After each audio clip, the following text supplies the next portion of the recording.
আরে চিন্টু, কোথায় যে মরছিস? জলদি আয়। কি হয়েছে?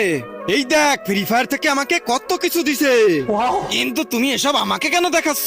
তোকে চেতানোর জন্য। আরে এনিমি চলে আসছে, জলদি গুলাল মার। চিন্টু, মনে হচ্ছে সামনে পুরো এক স্কোয়াড আছে। এক কাজ কর, তুই পিছন থেকে কভার দে আর আমি সামনে যে রাশ দি। চিন্টু, চিন্টু, শালা ফুল স্কোয়াডের নাম শোনার আগেই পালায় গেছে। এবার আমাকেই কিছু একটা করতে হবে। যাই, পিছন দিয়ে যে মারি। তার আগে যারা চ্যানেলটিকে সাবস্ক্রাইব করে দিবে তাদের মা বাবা যেন অনেক দিন বেঁচে থাকে, আর যারা ভিডিওটাতে লাইক কমেন্ট করে দিবে তাদের মনের আশা যেন পূরণ হয়ে যায়। কমেন্টে বলে যাও আই লাভ ইউ মা বাবা। এই নে, তুইও নে, এটাকেও দি। আরে আরেকটা এনিমি কোথায় গেল? এই তো ভাই, তুমি এখানে